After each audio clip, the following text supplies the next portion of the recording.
How's it going, guys? Welcome back to the channel. Argentina versus England ended in spectacular fashion, with England winning 22-17 with a very, very late try from Jack van Poortvliet. Now, I want to break this game down because there was a lot of back and forth. So please like and subscribe. It really does help the channel grow. And let's break it down. So first of all, before I get started with anything, can we just give George Ford a bit of praise? I feel he's so underrated. The guy, I mean, his kick to set up Atkinson's try um, was beautiful, perfectly weighted, just perfect. I really do feel George Ford is so underrated. And then a nice little bit of play, good strong running and set up Seb Atkinson for his try. Honestly, England, they played well. They played very defensively good. Um, Argentina had their moments. They had their sparks of brilliance, like Benitez Cruz. Benitez Cruz, um, he set up. I think he set up Cinti's try, and that little ball juggling in the air, phenomenal. I was like, what? Because he literally took it away from one, took it away from the other, and then just that set him off. That just set him off. And then it was just, good timing, good handling the pressure, and Cinti goes over for the try. But handling from Benitez Cruz was on point. And this is why I say Argentina had moments of brilliance. They had pure moments of pure genius. And then, they would mess up. Or, I mean, they had 12 penalties conceded to England's 5. So you can kind of see where this game did end up going. Um, Freddie Stewart's try, again, brilliant. This is showing how quickly England can move the ball, how quickly they can move down the channel. And Freddie Stewart, he did a full diving jump. I didn't think that was needed. He probably could have, just taken a nice stroll, fed the pigeons, gone out, grabbed himself a little coffee, and then put it down. So, he had time. England played that so well. Argentina were just far too narrow, and England made the most out of it, right? And we saw like how quickly they are able to move, to move that ball. So Freddie Stewart, easy try. Another one, I think it was Freddie Stewart at the post for, I think it was Mendy's try. Mendy's try, I feel that was just completely unfortunate. It looked like it hit off the post, fell straight to Mendy. Like it was just there for Mendy, and boom, try. What else could you do? It's just one of these. It is what it is. What it is just pure, you know, damn luck.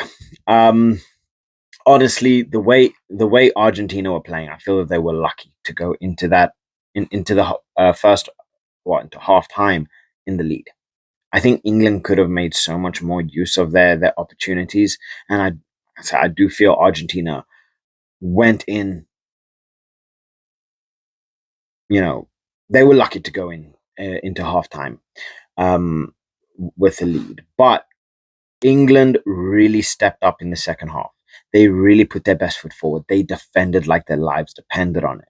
They really defended well, and honestly, um, players like Theo Dan, players like Baxter, Joe Hayes, Ben Curry, Tom Willis, they really put in good performances. I mean, even Luke Northmore, Cunningham South, Guy Pepper to set up Jack van Poortvliet's try, beautiful, lovely timing. That little layoff just to you know just to make that extra little bit of space to allow Van Poortvliet to to be clean on through. Brilliant, absolutely brilliant. I really do think Guy Pepper is such a talent. He really is such a talent. And looking at this game, right? England are without, I believe it's 11 Lions.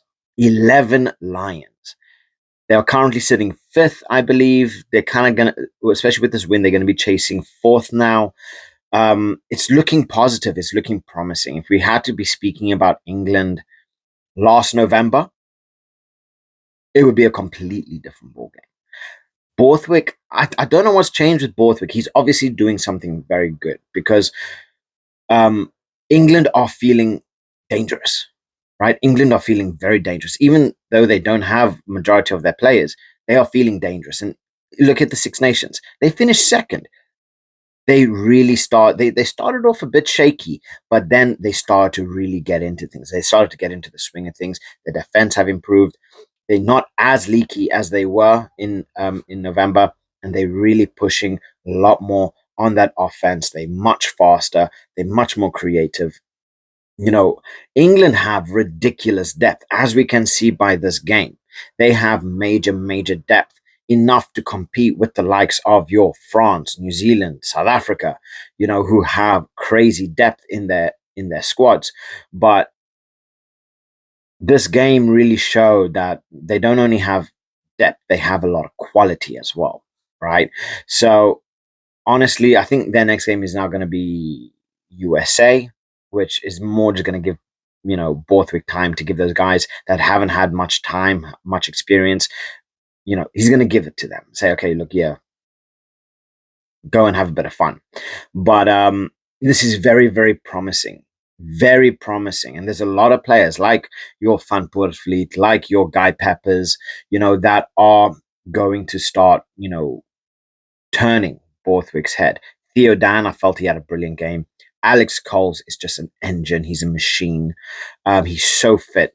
And England, you could tell England were dead.